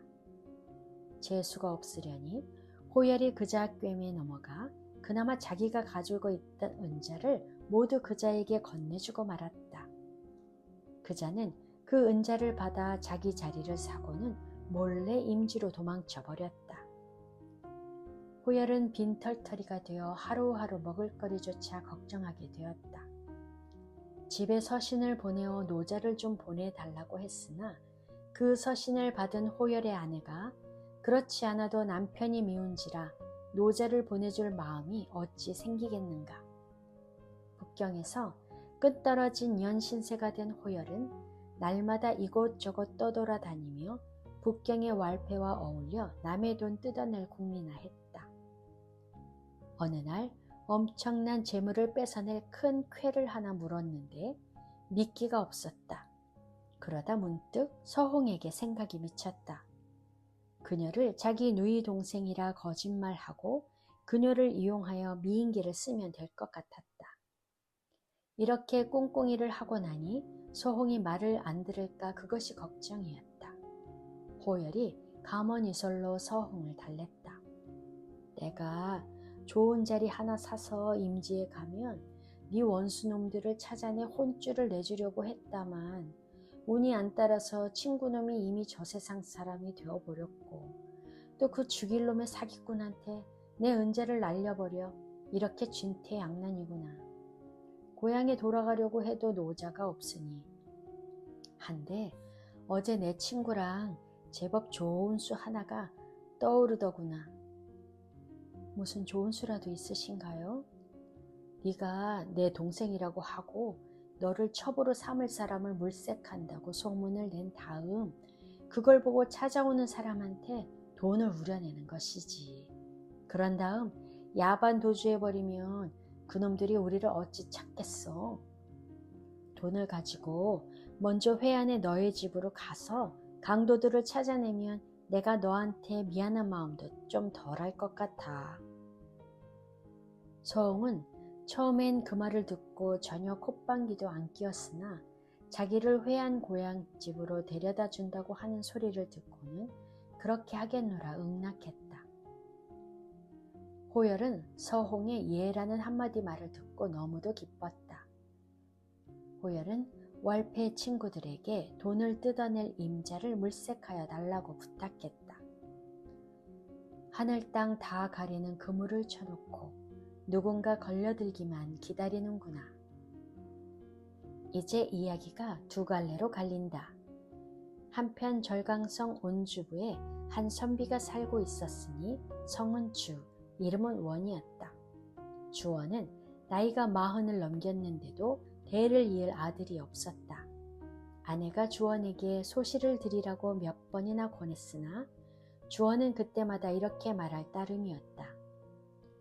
아이고, 아직 벼슬길에 오르지도 못한 주제에 무슨 소시를 드리겠소이까. 그해 가을 주원은 성에서 실시하는 과거에서 높은 등수로 급제하고 다음해 봄에 북경으로 회시를 치르러 갔다. 하나 아직 급제할 운이 없었는지 그만 낙방하고 말았다. 그냥 고향에 돌아가기가 부끄러워 같이 회시를 치른 선비들과 북경에 남아 공부하면서 다음 기회를 노리기로 했다. 이 선비들이 주원에게 아들이 없는 것을 알고는 소시를 드리라고 권했다. 주원은 선비들의 권유에 등 떠밀려 그럼 한번 찾아봐 달라고 부탁하기에 이르렀다. 주원이 이 말을 하기가 무섭게 중매쟁이들이 입에서 입으로 소문을 내더니 며칠도 안 되어 짝을 구해와 보이곤 했으나 주원은 자기 마음에 드는 처자를 아직 만나지 못했다. 호열과 한 패거리인 왈패들이 이런 소문을 듣고 즉시 찾아와 주원에게 서홍이 천하일색이라며 서홍에 비길 만한 여자는 고금에 없을 거라며 떠버렸다. 그 말에 솔깃해진 주원은 나를 잡아 직접 보러 가기로 했다. 이때 호열은 서홍의 차림새가 별로 좋아 보이지 않자 왈패들에게 옷이랑 장신구를 빌려오게 하여 그걸로 서홍을 단장시켰다. 왈패들이 주원을 안내하여 안으로 데리고 들어오니 호열이 주원을 맞아들여 서로 인사를 나누고 자리를 잡고 앉았다.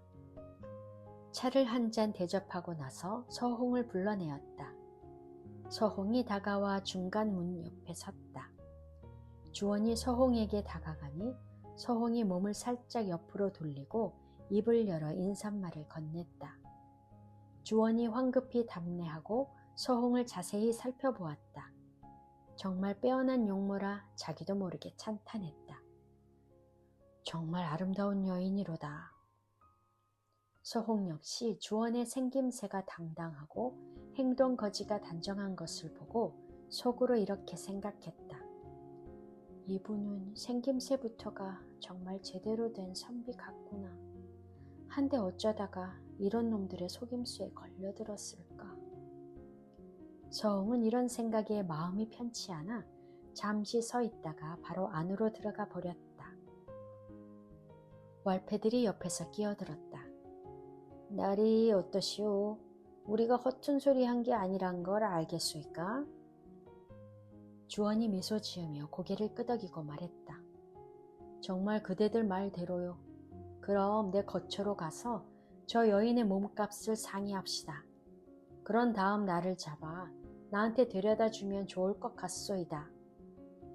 왈패들은 주원의 숙소까지 따라가 흥정하여 값을 100냥으로 정했다. 주원은 북경엔 사기꾼들이 많다는 말을 익히 들어왔는지라 자기가 몸값을 주면 그날 밤을 넘기지 말고 서홍을 데려다 줘야 한다고 못을 박았다. 왈패들이 돌아와 호열에게 이 말을 전하고 상의하자 호열이 한참을 고민하다 마침내 꾀를 하나 내었다. 하지만 서홍이 말을 들어먹지 않을까 걱정이었다. 호열은 왈패들에게 잠시 앉아있으라고 하고는 서홍한테 가서 이렇게 타일렀다. 마침 이 선비가 우리 끼에 걸려들었는데 우리한테 돈을 건네는 날 지체 없이 바로 자네를 보내라고 하니 만만하게 내빼기가 그러네. 어쩌겠어. 상황에 맞춰 꾀를 내야지. 일단 선비 말대로 돈을 받고 바로 자네를 보내줄 걸세. 자네를 보내주는 날 자네는 술과 안주를 장만하여 선비하고 새벽까지 술을 마시고 있으라고.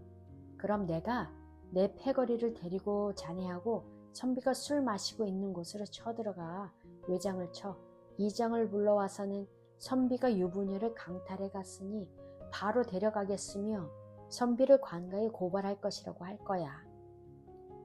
그 선비야 과거를 치를 사람이니 자기 앞길을 망칠까봐 우리한테 문제 삼지 말고 넘어가 달라고 간청할 거란 말이야. 그럼 자네는 나를 따라 돌아오면 되니까 얼마나 편하고 좋아.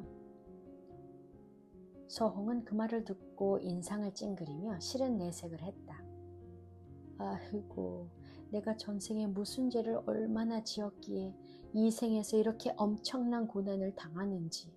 한데 이젠 천리에도 어긋난 속임수로 사람을 등쳐먹으라고 하다니 나는 죽어도 못하겠소이다. 낭자, 나도 어쩔 수 없어서 그러는 거라고. 이건 고육책이니 제발 못하겠다는 소리는 하지 마셔. 서홍이 하지 못하겠노라 계속 고집을 부렸다. 호열이 무릎을 꿇고 빌었다. 낭자, 어쩔 수가 없어서 그래. 이번 한 번만 부탁할게. 다음엔 절대 이런 일 없을 거야. 서홍이 더는 외면하지 못하여 그냥 허락하고 말았다. 호열이 밖으로 달려가 자기 패거리에게 자기 속셈을 알렸다. 그들은 너무도 좋은 묘수라고 좋아하며 주원에게 달려가 회답을 주고 길이를 잡았다. 월패들이 돈을 받아와서 호열에게 건넸다. 월패들이 이 돈을 어서 나누자고 성화되니 호열이 이렇게 대답했다. 조금만 기다려보세. 일을 다 맺어주고 나서 나눠도 늦지 않을 걸세. 해가 지자 주원이 하인을 시켜 가마를 빌려 가지고 가서 서홍을 모셔오게 했다. 아울러 술과 음식을 장만하게 했다. 잠시 후 새로 들인 아내 서홍이 도착했다. 주원은 그녀를 맞아들여 인사를 나누고 방으로 안내했다. 주원이 하인을 시켜 중매를 서준 자를 대접하라 했음은 물론이다. 한편 주원은 서홍과 함께 방 안으로 들어갔다. 서홍이 살펴보니 방 안에는 등불이 화려하게 빛을 발하고 술자리가 마련되어 있었다. 주원이 불빛 아래에서 서홍을 바라보니 더욱더 미모가 빛을 발하는지라 마음이 흡족했다. 낭자, 앉으시지요. 서홍은 부끄러운 양 감히 입을 열어 대답하지는 못하고 그저 몸을 옆으로 돌려 살며시 앉았다. 주원이 시동에게 술을 따르게 하더니 그걸 받아서는 서홍 앞에 정중하게 내려놓았다. 낭자, 한 잔 드시지요. 서홍은 대답도 하지 않고 또 술을 마시고 답례로 주원에게 술을 권하지도 않았다. 주원은 그녀가 부끄러워하나 보다 생각하고 미소를 지으며 자기도 술을 한 잔 따라 서홍과 마주하여 앉았다. 낭자, 나와 그대는 이제 부부 사이 아니오? 뭘 그렇게 부끄러워할 필요가 있어? 이 술을 그저 한 모금만 하시오. 나머지는 내가 다 마시겠소이다. 서홍은 그저 고개를 숙인 채 아무런 대답도 하지 않았다. 주원은 퍼뜩 이런 생각이 들었다. 아무래도 여자이다 보니 시동들이 옆에서 지켜보는 게 쑥스러운 모양이네. 주원이 시동들을 내보낸 다음 문을 닫고 서홍이 곁으로 다가왔다. 술이 다 식어버렸을 것 같네. 따뜻한 거로 다시 드리리다. 내 성인이 너무 사양하지 말기를 바라오. 주원이 다시 술을 따라서 서홍에게 건넸다. 서홍은 그 술잔을 바라보며 갑자기 부끄러움을 느꼈다. 그리고 그 부끄러움이 슬픔으로 변했다. 어렸을 적 부모님의 사랑을 아낌없이 받고 자란 내가 어이하여 이런 지경에 이르렀단 말인가. 몸은 이렇게 더럽혀졌건만 원수를 갚을 길은 보이지 않는구나. 한데 이렇게 다른 사람에게 사기나 치고 있으니 조상님 뵐 면목이 없구나. 서러운 마음에 결국 두 눈에서 눈물이 줄줄 흘러내렸다. 주원은 눈물을 흘리는 서홍을 보며 나지막한 소리로 말했다. 낭자, 그대와 나는 정말 고귀한 인연으로 이렇게 만났으니 이게 하늘이 맺어준 인연이 아니고 무엇이겠소. 한데 이런 좋은 인연에 뭐가 부족하다고 그렇게 슬퍼하시오. 혹시 집에 무슨 안 좋은 일이 있어 그렇게 눈물을 흘리는 것이오? 주원이 몇 차례나 물었지만 서홍은 아무런 대답도 하지 않았다. 주원은 서홍이 외려 더 슬퍼하는 것 같아서 또 이렇게 물었다. 낭자의 표정을 보니 무슨 곡절이 있는 게 틀림없소. 그게 뭔지 숨김없이 말해줘야 내가 도울 수 있을 것이 아니오? 서홍은 그 말을 듣고도 아무런 대꾸도 하지 않았다. 주원은 달리 어쩔 도리가 없는지라 그저 직접 술을 따라 마셨다. 마시다 보니 얼큰이 취했다.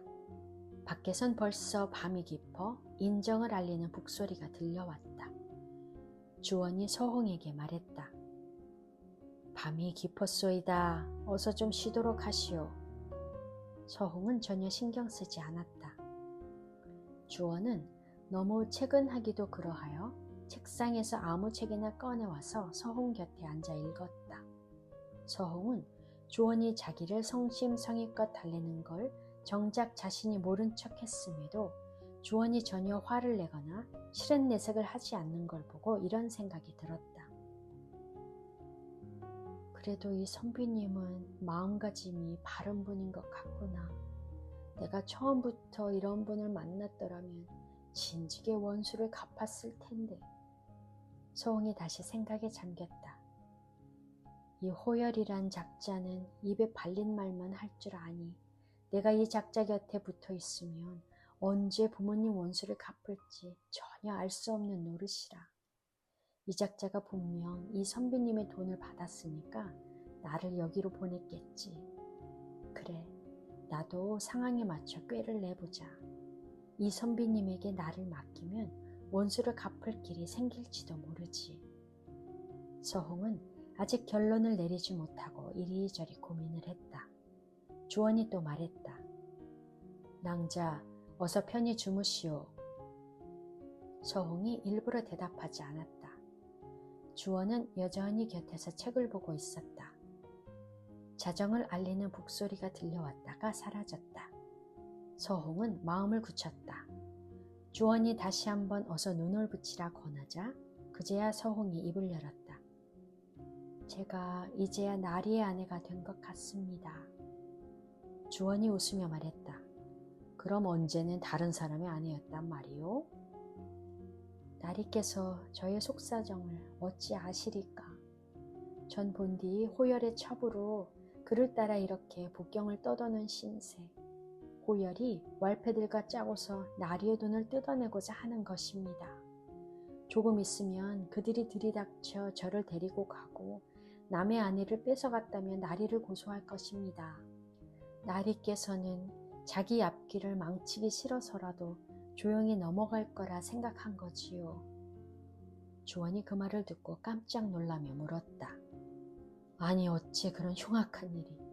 낭자가 말해주지 않았더라면 꼼짝없이 계략에 빠질 뻔했소이다. 한데 그대는 호열의 소실인데 어찌하여 나한테 그런 말을 해주는 거요? 서홍이 울면서 말했다.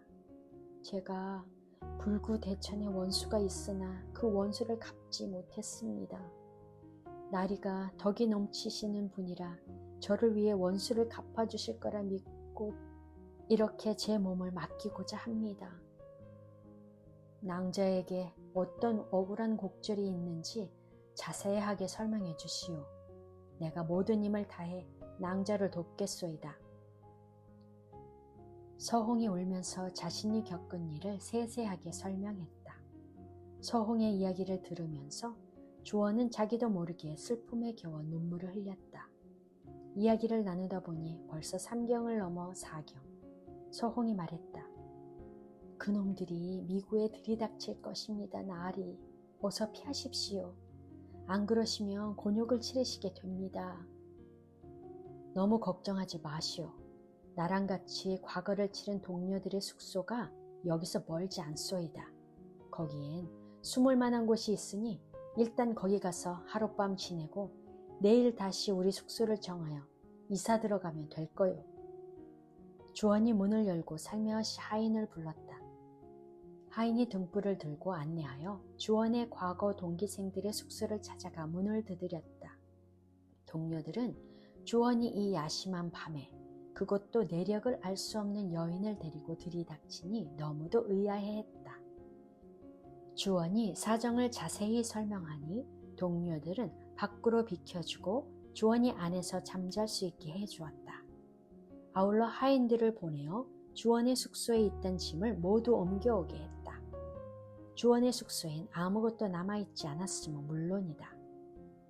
한편 호열과 한패거리는 서홍이 가마를 타고 떠나자마자 받은 은자 가운데 각자의 몫을 챙겨서 술과 안주를 사와서는 새벽 인시가 되도록 부어라 마셔라 하다가 주원의 숙소로 달려가 외장을 치며 안으로 들이닥쳤다. 한데 안에는 사람 그림자조차 보이지 않았다. 호열이 너무도 당황하여 소리쳤다. 어떻게 알고 미리 알고 내뺐지? 호열이 자기 패거리들에게 말했다. 니놈들이 짜고서 나를 골탕 먹이는 거 아니야? 어서 은자를 다 내놓으라고. 패거리들이 그 말을 듣고 버럭 인상을 쓰며 말했다. 네가 네 마누라를 팔고 그런 다음 다시 마누라를 뺏어오겠다고 했던 거 아니야? 우리가 무슨 골탕 먹이고 말고 할 게 있어? 너랑 같이 일을 못하겠구먼. 패거리들이 호열을 피멍이 들도록 흠씬 두들겨 팼다. 마침 북경성을 수비하는 포졸들이 지나다 호열과 그 패거리를 붙잡아 관청으로 끌고 가서 신문했다. 그들이 다른 사람한테 사기를 쳤음을 실토했다. 호열과 그 패거리는 각각 곤장 30대씩 맞았으며 사기치고 나는 돈마저 다 몰수당했다. 호열은 호송원의 감시를 받으며 고향으로 쫓겨나게 되었다. 이를 증명해주는 시 한 수를 인용한다. 아무도 눈치채지 못할 기막힌 미인계. 그러나 미인이 말을 듣기를 거절했구나. 미인도 잃어버리고 얻어맞기까지. 이젠 다시 빈 털털이. 한편 주원은 서홍을 소실로 맞아들인 후 서로가 서로를 아껴주고 존중하니 마치 물고기가 물을 만난 격이었다. 반년이 지나고 서홍에게 애가 들어서고 10달이 지나 출산했다. 주원은 너무도 기뻐하며 가서를 보내어 본부인에게 이 사실을 알렸다. 세월은 또 유수와도 같이 흘러 그 아이가 돌을 맞았다. 그 해는 마침 회시가 열리는 해. 서홍은 밤낮으로 천지신명에게 주원이 급제하여 자기 가문의 원수를 갚을 수 있게 해달라고 빌고 또 빌었다. 과거가 끝나고 방이 붙었다. 주원은 회시에 급제하고 황제가 직접 주재하는 전시를 치러 65등 3갑의 성적으로 급제하여 부현령 자리에 임명될 예정이었다. 마침 무창현의 자리가 하나 나서 주원은 그 자리에 자원했다. 주원이 서홍에게 말했다. 이곳 무창은 당신 원수놈들이 살던 곳하고 멀지 않소이다. 그놈들이 이미 세상을 떠나버려 당신이 분을 풀 기회가 사라지지 않았기를 바랄 뿐이요. 그놈들이 죽지 않고 살아있기만 하면 하늘 위에 숨었든 땅속에 숨었든 한 놈씩 잡아들여서 당신 부모님의 제단에 바칠 것이외다. 나리께서 그렇게 애써주신다면 저는 죽어도 여한이 없습니다.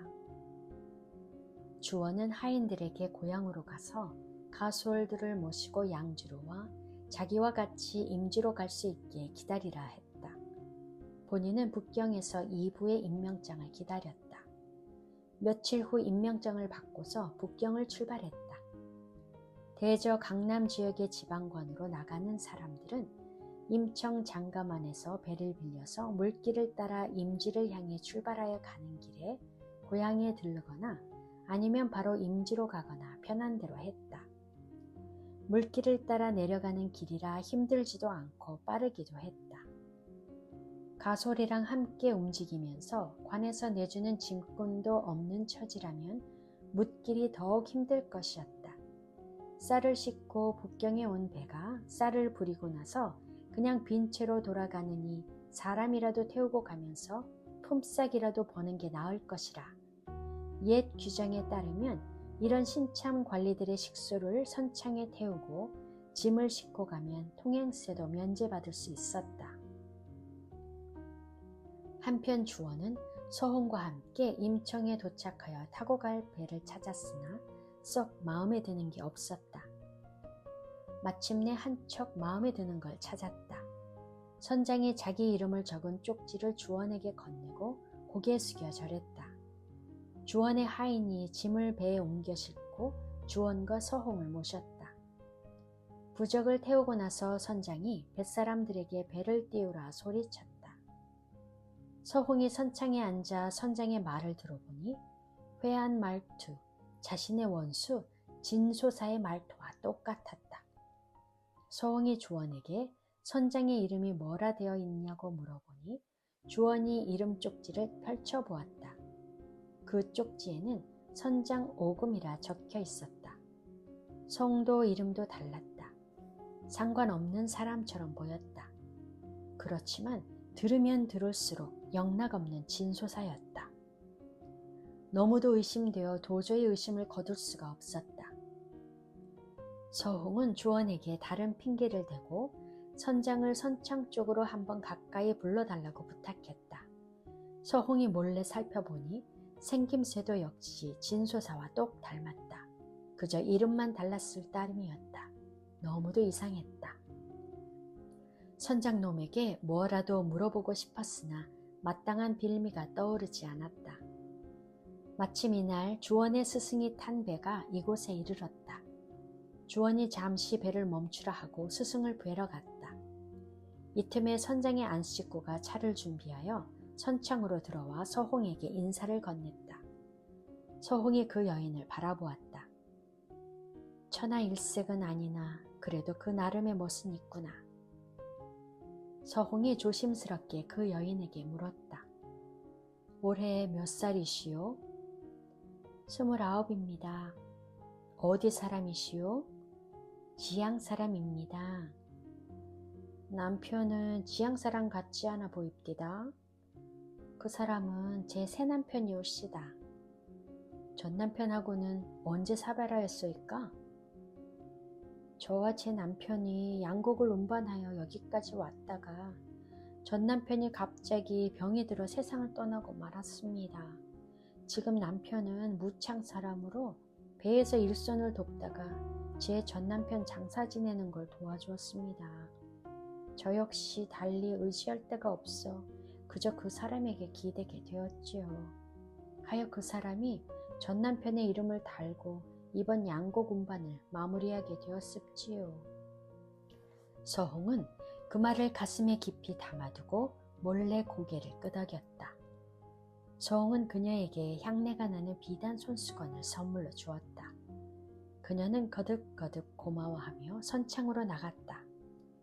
주원이 배로 돌아오자 서홍은 주원에게 선장의 아내에게서 들은 이야기를 전했다. 저 오금이 바로 강도들의 우두머리 진소사입니다. 배를 타고 가는 도중에 괜히 서두르다가 일을 망칠 수 있으니 임지에 도착한 다음 그놈을 붙잡아 신문하여 다른 놈들을 마저 붙잡읍시다. 나리 말씀을 잘 알겠습니다. 서홍은 원수놈을 눈앞에 뻔히 보면서도 며칠을 더 참아야 하는 게 너무도 큰 고역이었다. 왕발을 등왕각까지 쏜살같이 보내준 순풍이 지금 당장 또 불어와 이 배를 어서 무창까지 보내주기만을 고대하고 또 고대했다. 부모 원수 갚고자 맹세한 지 벌써 몇 년이런가. 창을 베고 칼을 껴안고 자면서 별렀지만 길이 보이지 않아 원수랑 한 배를 탔으니 5월 동주라. 몇 천리 백길만 조금 더 기다려 보자꾸나. 한편 주원이 탄 배가 양주에 도착했다. 그곳에서 주원의 본부인을 만나기로 했으나 아직 도착하지 않았기에 부두에 배를 대고 기다리는 수밖에 없었다. 서홍은 애가 탔다. 사흘째 되는 날 강둑에서 한바탕 소동이 일어나 시끌시끌했다.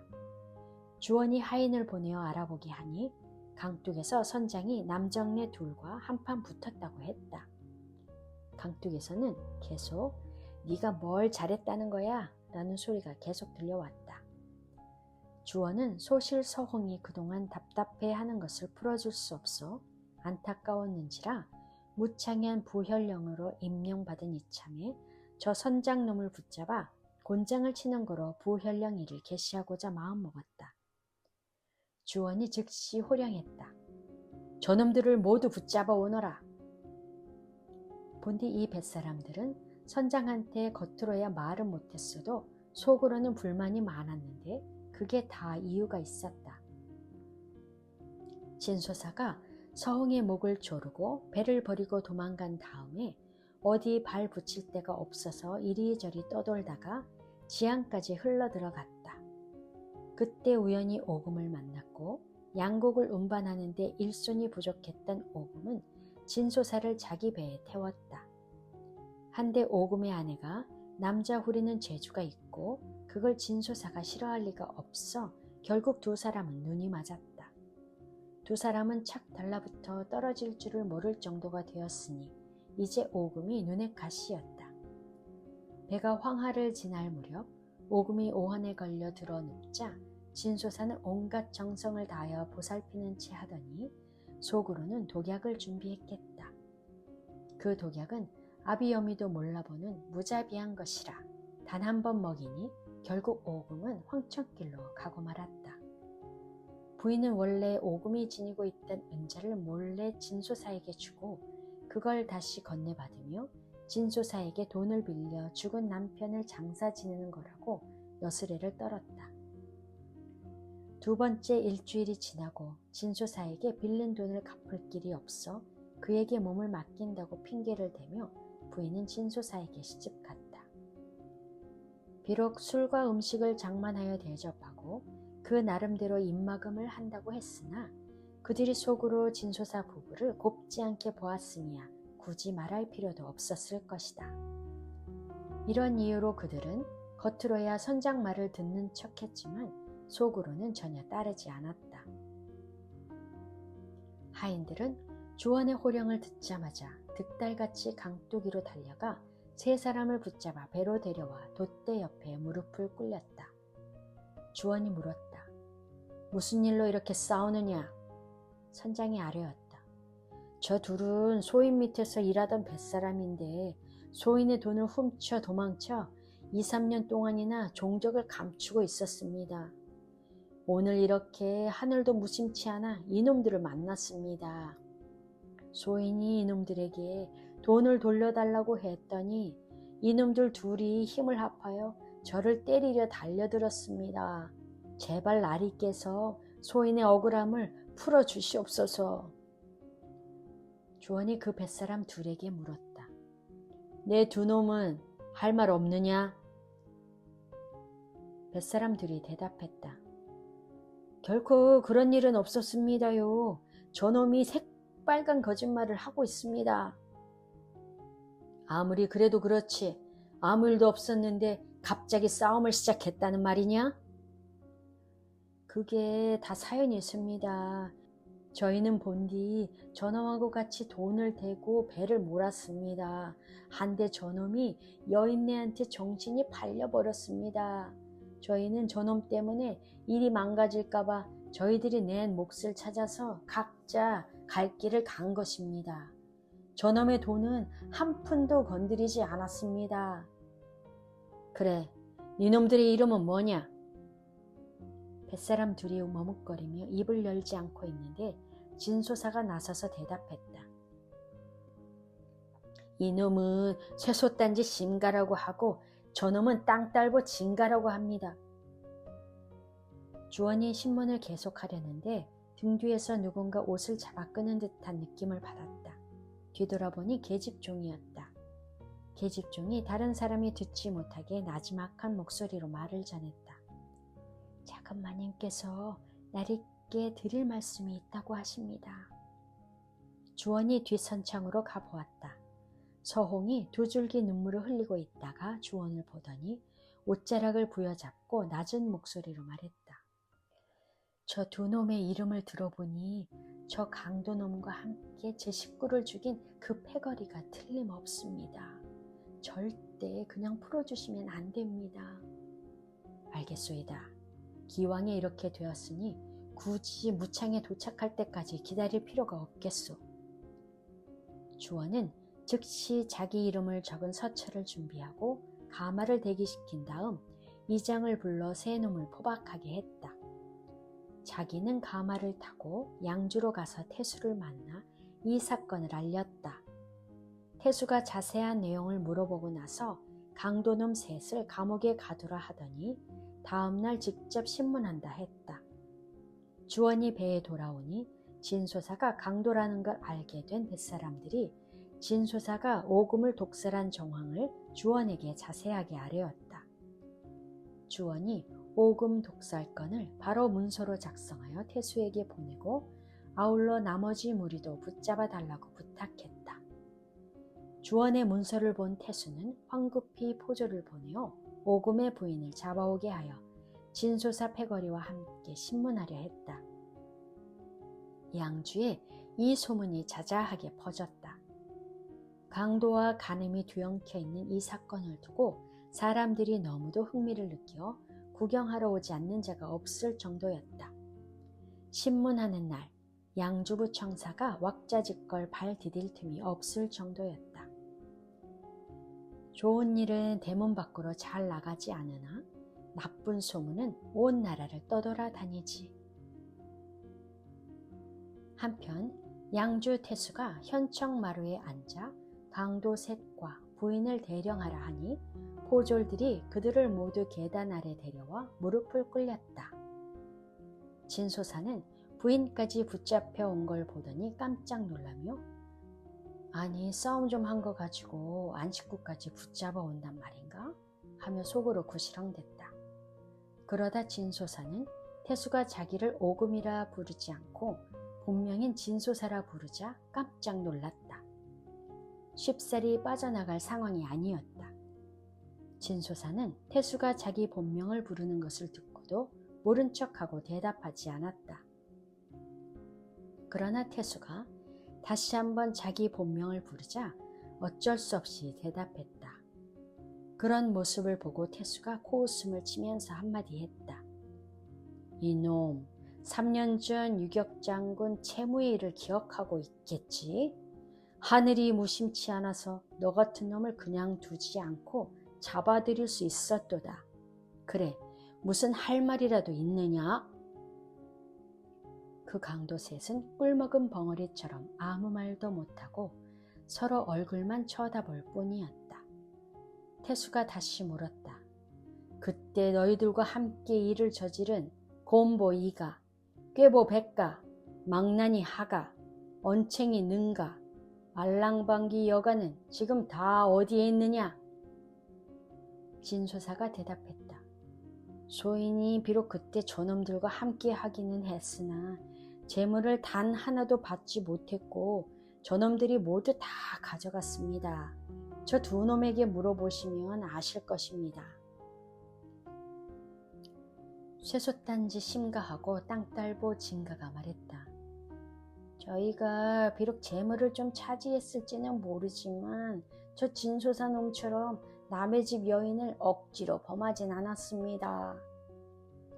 태수가 이미 그 사건의 진상을 다 파악하고 있는지라 혹여 주원의 체면이 깎이기라도 할까봐 그놈들이 더는 말을 못하게 버럭 고함을 쳐서 입을 막아버렸다. 이놈들아, 쓸데없는 소리 하지 마라. 내가 지금 다른 놈들은 어디 있냐고 묻고 있지 않느냐? 그때 재물을 서로 나눈 다음 사방으로 흩어졌습니다.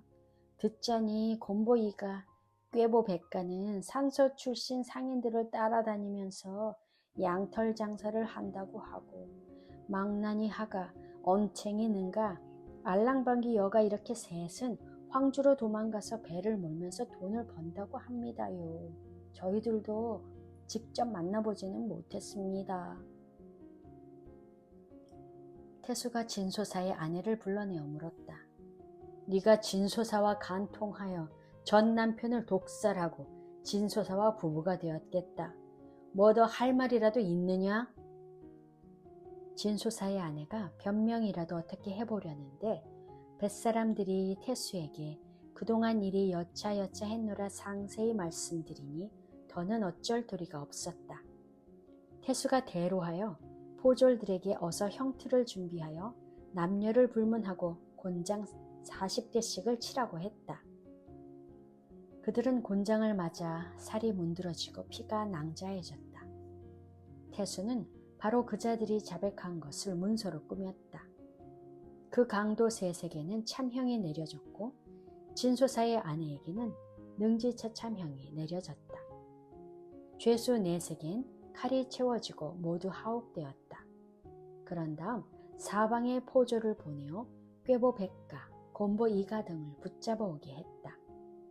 태수가 이 일을 이렇게 처리하고 난 다음 직접 주원의 배를 찾아가 주원에게 인사를 하고 이 사건 처리 문서를 보여주었다. 주원이 태수에게 거듭 감사의 뜻을 전했다. 주원이 이 사실을 서홍에게 알려주니 서홍의 얼굴이 조금은 풀어졌다. 며칠 후 주원의 본부인이 도착했다. 서홍이 본부인을 배웠다. 본부인과 소실이 서로 화목하게 지냈다. 본부인은 남편과 소실 사이에 태어난 아들이 똑똑하게 생긴 걸 보고 아주 흡족해했다. 며칠 후 주원이 임지인 무창에 도착했다. 사흘이 지나고 포졸들을 파견하여 망나니 하가와 그 일행을 붙잡아 오라 했다. 과연 망나니 하가 등은 황주의 강 어귀에서 배를 몰고 있었다. 포졸들이 그 일행을 붙잡아 대령했다. 주원이 문초하니 이렇게 자백했다. 알랑방기 여가는 병들어 1년 전에 죽었습니다요. 꾀보 백가와 곰보 이가는 다른 상인들하고 동업하여 성 청사가 있는 곳 근처에서 점포를 열고 있습니다. 주원은 그들을 일단 감옥에 가두고 나머지 일당을 다 붙잡은 다음 함께 처리하기로 했다. 성 청사가 있는 곳은 이곳 무창현에서 멀지 않으니 포졸을 보낸 지 얼마 안 되어 꾀보 백가와 곰보 이가가 붙들려 끌려왔다. 주원이 그 둘을 신문하고 각각 곤장 40대를 때리게 했다. 주원이 문서를 작성한 다음에 아전을 시켜 이를 양주부에 전달하여 이전 사건과 병합하여 처리하게 했다. 주원이 3년 동안 무창현을 다스림에 무창현 사람들은 길에 떨어진 물건을 줍지 아니하고 개가 밤늦게 짖을 일이 아예 생겨나지 않았다. 이로 말미암아 주원이 어사로 승진하여 회양으로 나가게 되었다. 이때 서홍이 주원에게 간청했다. 양주 감옥에 있는 강도놈들이 아직 처형되지 않았을 것입니다. 나리께서 직접 이 일을 마무리해 주셔서 돌아가신 부모님과 두 동생의 영전에 원수의 피를 바칠 수 있게 해 주십시오. 그것이 바로 가족을 향한 저의 성심과 나리의 신의를 표시하는 길입니다. 그리고 한 가지 일이 더 있습니다. 부친께서 생전에 병년이란 하녀와 관계하였는데 돌아가실 때 그 여인의 배에 6개월 된 아이가 있었습니다. 제 어머니가 이를 용납하지 아니하여 그 여인은 결국 주제라는 다른 남자의 첩으로 가고 말았습니다. 나중에 들리는 소문으로 병년이 낳은 아이가 사내 아이라고 하던데 나리께서 그 여인을 좀 찾아주십시오. 제가 그 아이를 다시 채씨 집안으로 들여서 가문을 잇고 집안의 제사를 모시게 하고 싶습니다. 그렇게만 해주신다면 나리의 음덕이 천대 만대 빛날 것입니다. 서홍이 말을 마치고 대성통곡하면서 바닥에 엎드려 절했다. 주원이 황급히 서홍을 안아 일으키고는 말했다. 방금 그대가 말해준 2가지는 실은 내가 꼭 하고자 마음먹고 있었던 일이요. 내가 양주에 가서 그대가 부탁한 바를 하나도 빠짐없이 처리하고 바로 서찰을 써서 당신에게 그 결과를 알려줄 것이요. 서홍이 2번 거듭 절하며 감사의 뜻을 표시했다. 한편 주원이 회양에 부임하니 이는 황제를 대신하여 일을 하는 것이라 그냥 현령 같은 직위로 부임하는 것과는 차원이 다르구나. 추상 같은 호령이 떨어지니 산천초목이 벌벌 떨고 위풍도 당당하니 귀신조차 번쩍 놀라는구나. 때는 바야흐로 7월 중순, 죄수의 처형을 집행하기 전이라. 주원은 먼저 회안으로 가서 관원들에게 주제와 병련의 소식을 알아봐 주기를 부탁했다. 과연 병련이 낳은 아이는 나이가 8살로 생김새도 똑 부러졌다. 회안의 관리들은 어사의 부탁을 받기도 했는지라 지체 없이 그 아이를 목욕시키고 옷도 갈아입히고 지방 수비대 숙소로 데려간 다음 곧장 문서로 먼저 보고했다. 주원은 그 아이의 이름을 채속이라 짓고 특별히 상소문을 작성하여 유격 장군 채무가 강도들에게 죽임을 당한 일의 전후 사정을 자세하게 보고했다. 주원이 그 상소문 말미에 이렇게 덧붙였다. 채무가 나라를 위해 봉사한 공로가 크니 그 후손이 끊어지게 해서는 안 될 것입니다. 지금 그에게 남은 어린 아들 채속으로 하여금 조상의 제사를 받들어 모시게 하는 게 가당하다고 보입니다. 그가 조금 더 자라나기를 기다렸다가 그에게 아버지의 자리를 잇게 하여 주십시오. 진소사 무리는 가을이 지나면 바로 처형하겠나이다. 황제의 허락이 떨어졌다. 그의 겨울, 주원이 몸소 양주 관하로 달려가 옥에 갇혀있던 진소사와 오금의 아내를 포함한 8명의 일당을 모두 처형했다. 목을 벨 놈은 목을 베고 능지처참할 놈은 능지처참했다. 착한 일 하면 상을 받고 악한 일 하면 벌을 받는 법. 상과 벌을 아직 받지 않은 것은 때가 아직 이르지 않았기 때문. 주원은 망나니에게 명하여 도적놈들의 수급을 7그릇에 담게 했다. 성황당 아래에 제단을 설치하고 채무의 영정을 모시고 향과 촛불을 사르고 소, 양, 돼지를 잡아 올리고 제사를 드렸다.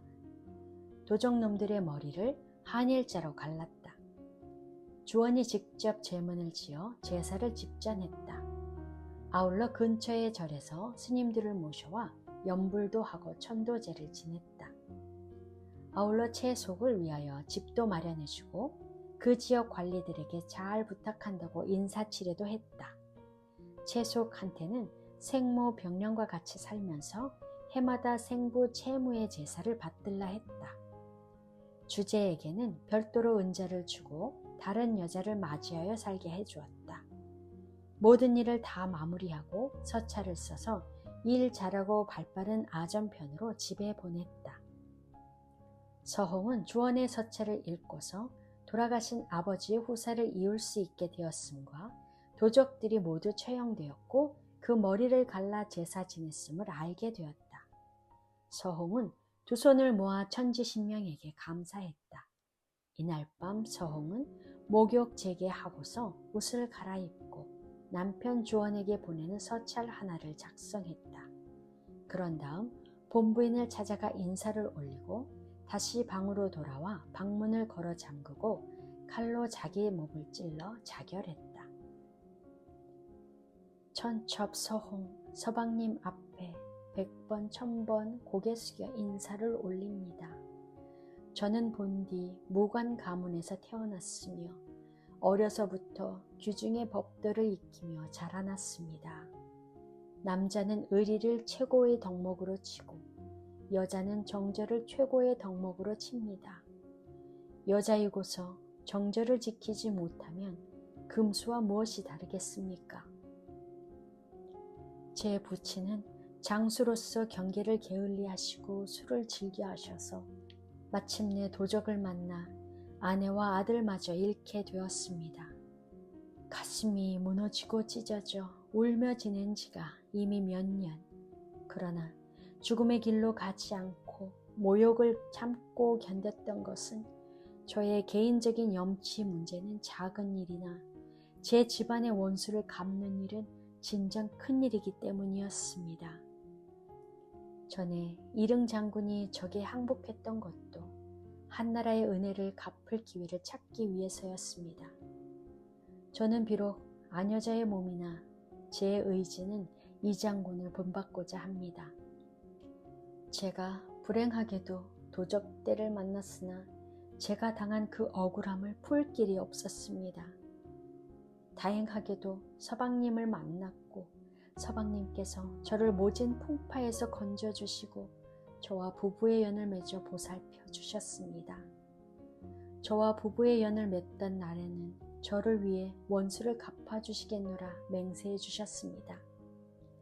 하늘이 무심치 않으셔서 서방님이 바로 관직에 나가시게 되고 도적놈들을 차례차례 붙잡아 법대로 엄벌에 처하고 그놈들의 피를 부친의 제단에 뿌릴 수 있었습니다.